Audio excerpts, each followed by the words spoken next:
السلام علیکم ورحمۃ اللہ۔ ترجمہ تفسیر القرآن الکریم، سبق نمبر 195، سورہ المائدہ، آیت نمبر 6 تا 7، پارہ نمبر 6۔ اعوذ باللہ من الشیطان الرجیم۔ یا ایھا الذین آمنوا اذا قمتم الى الصلاة فاغسلوا وجوهكم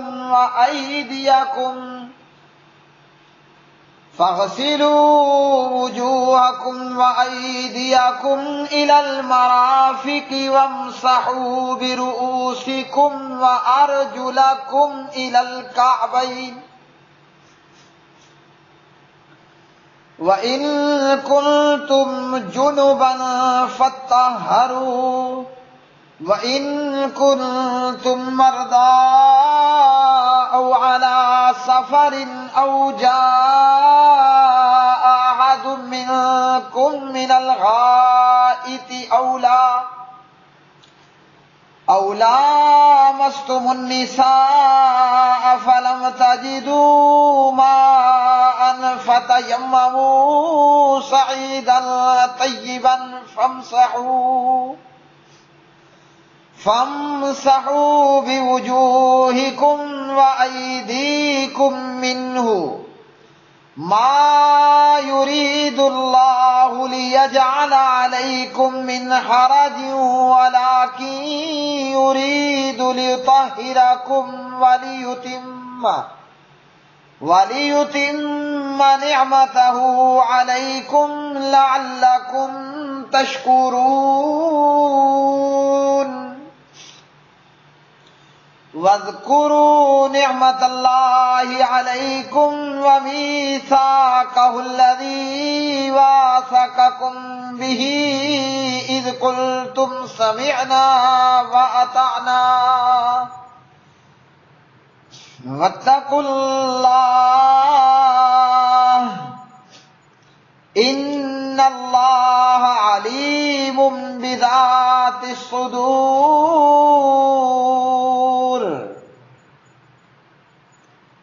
اے لوگو جو ایمان لائے ہو، جب تم نماز کے لیے اٹھو تو اپنے منہ اور اپنے ہاتھ کونیوں تک دھو لو، اور اپنے سروں کا مسح کرو، اور اپنے پاؤں ٹخنوں تک دھو لو،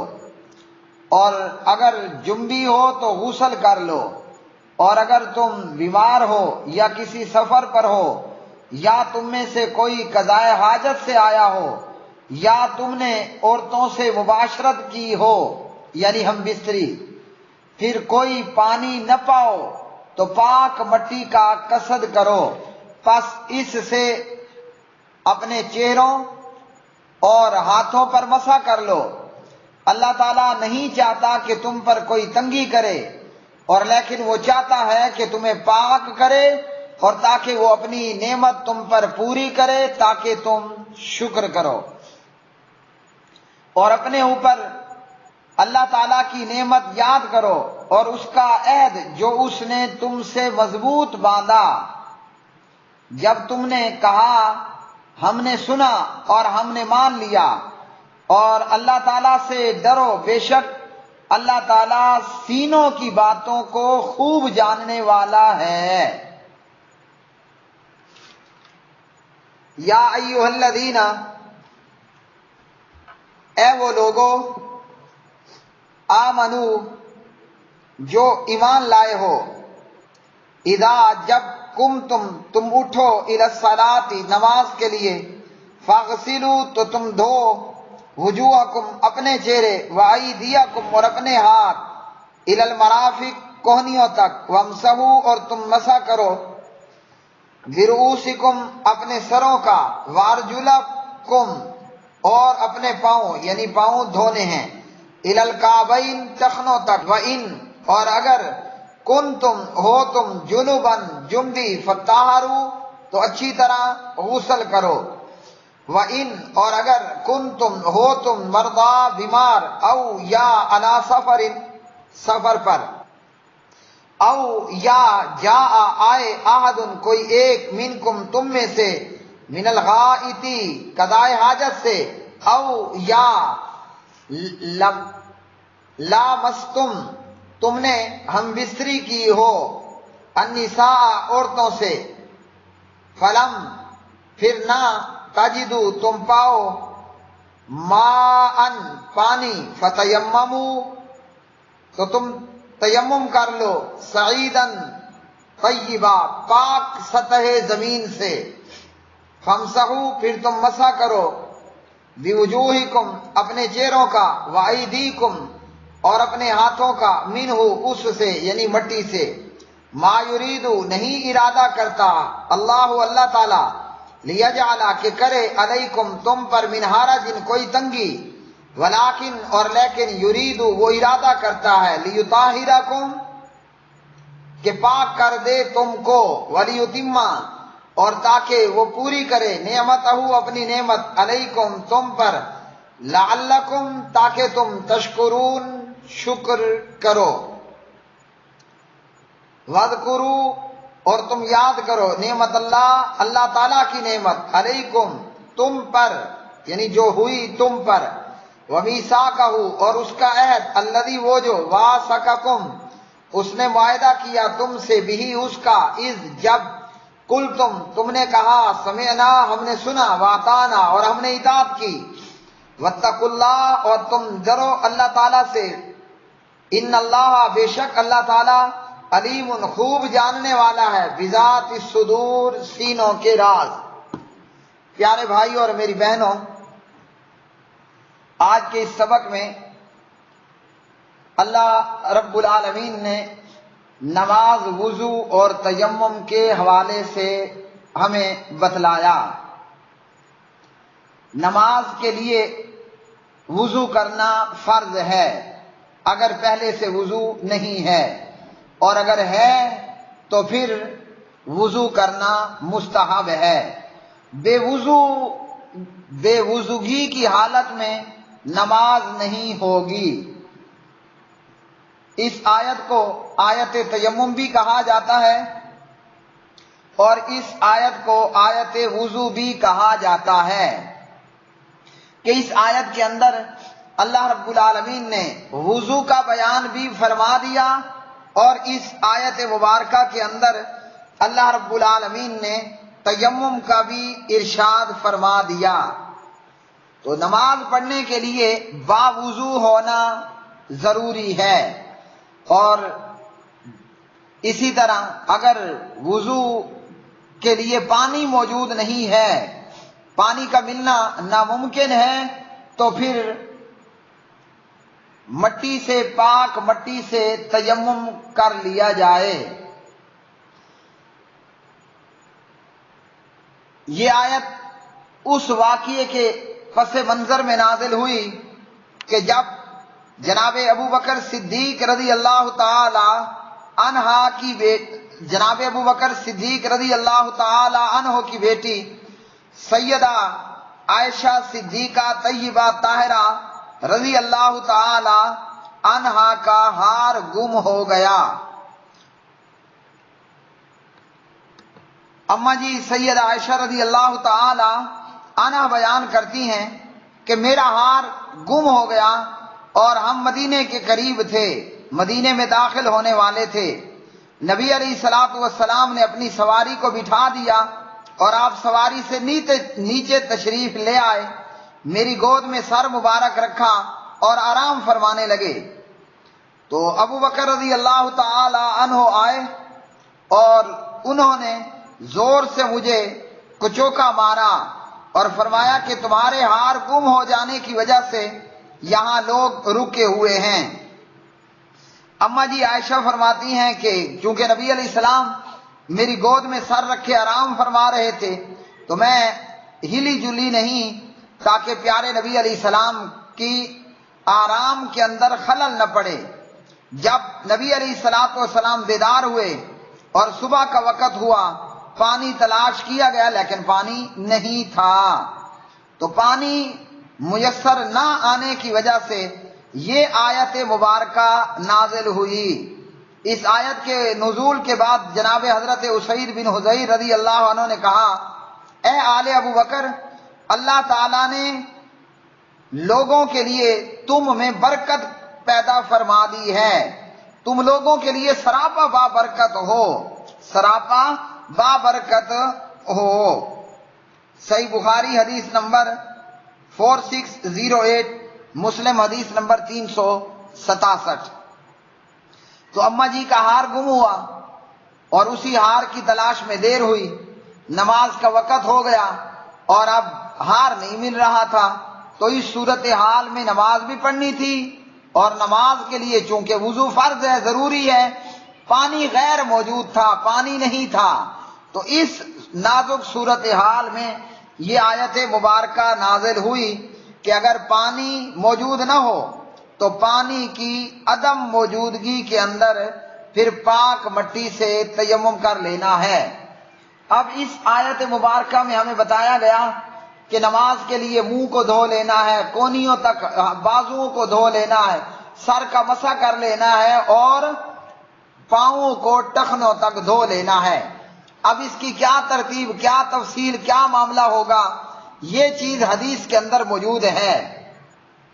اسی طرح تیمم کیسے کیا جائے گا یہ بھی حدیث کے اندر ہی موجود ہے، اور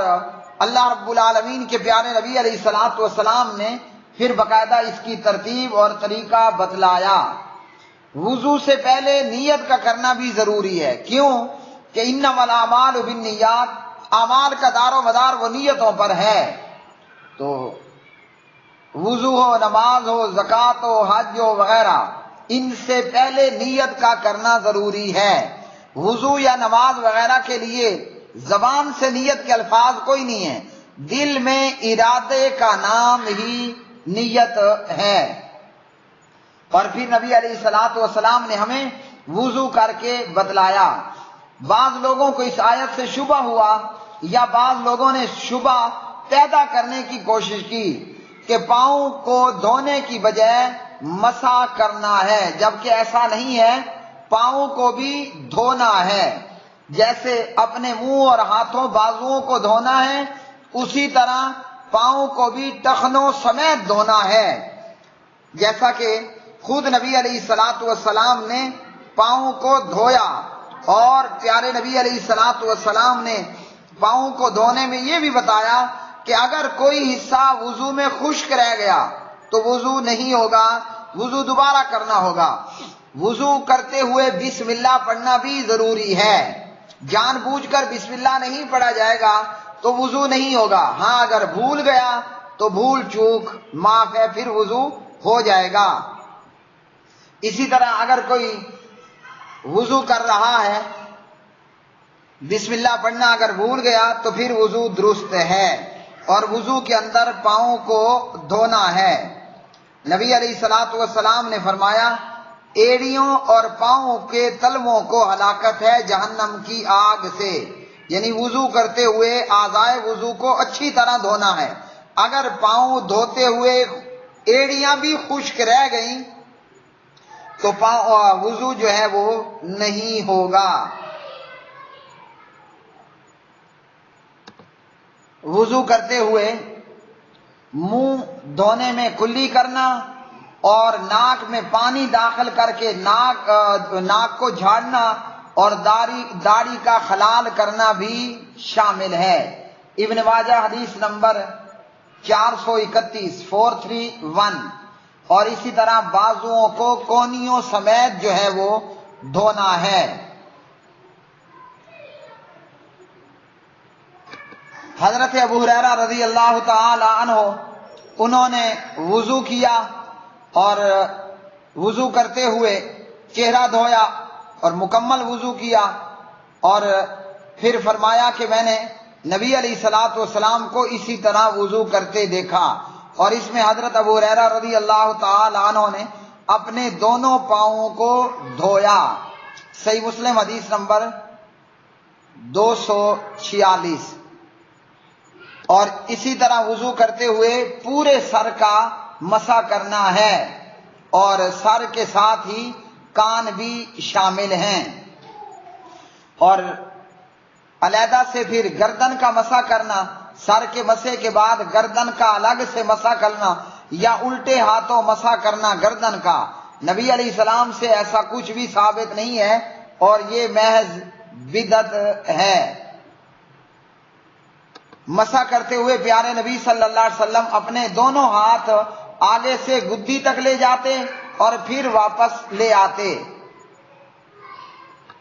اور اگر جرابیں یا موزے پہن رکھی ہیں باوضو حالت میں تو مقیم 1 دن 1 رات مسح کر سکتا ہے، اور مسافر 3 دن اور 3 رات تک مسح کر سکتا ہے۔ اور اگر ایسا نہیں ہے، یعنی جراب یا موزہ نہیں پہن رکھا، تو پھر تمام علماء سنت اور اہل سنت کا یہی مذہب ہے، اور یہی نبی علیہ السلام کی حدیث ہیں کہ وضو کے اندر پاؤں کو ٹخنوں سمیت اچھی طرح سے دھونا ہے۔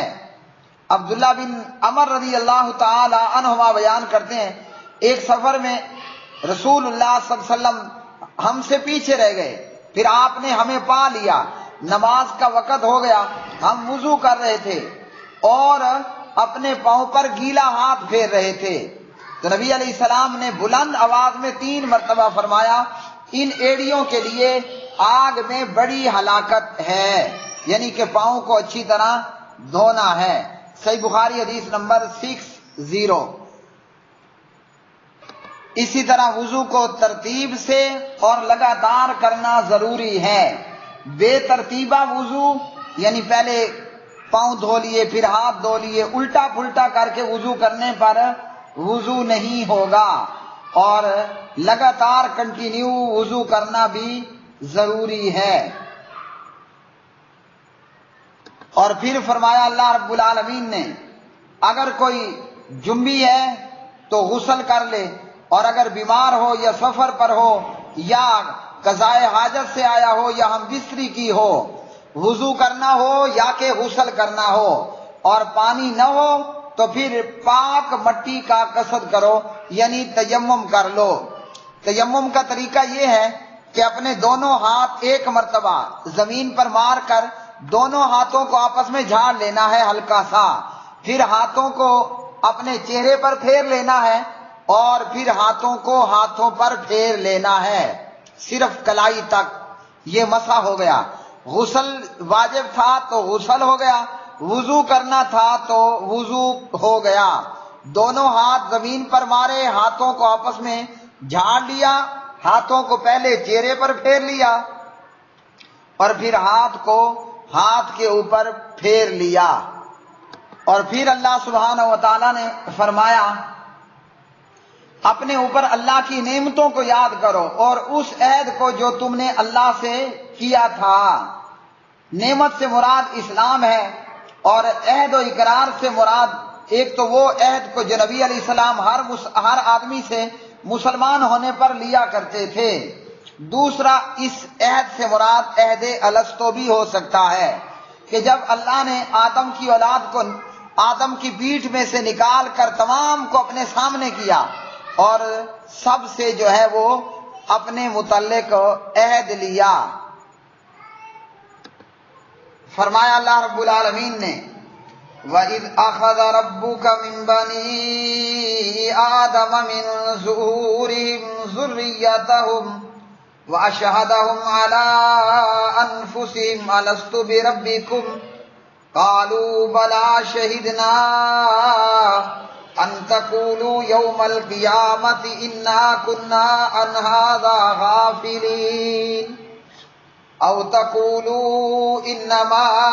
أَشْرَكَ آبَاؤُنَا مِن قَبْلُ وَكُنَّا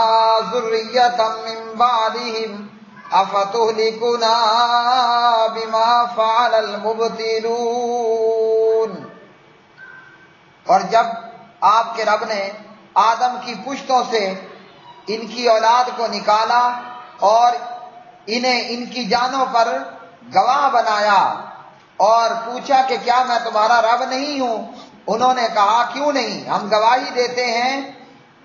ہم گواہی دیتے ہیں۔ تو اللہ تعالیٰ نے فرمایا یہ اس لیے کہ تم قیامت کے دن یہ نہ کہو کہ جی ہم تو بے خبر تھے، یا تم یہ نہ کہو کہ بے شک ہم سے پہلے ہمارے باپ دادا نے شرک کیا تھا اور ہم ان کے بعد ان کی اولاد تھے، پھر کیا تو ہمیں اس کی وجہ سے ہلاک کرتا ہے جو گمراہ لوگوں نے کیا تھا۔ تو یہ عہد الستو ہے۔ اللہ کی نعمت اسلام ہے اور اس عہد سے مراد یہ عہد ہے وغیرہ، مطلب اللہ ہی کی عبادت کرنی ہے۔ وآخر دعوانا الحمد للہ رب العالمین۔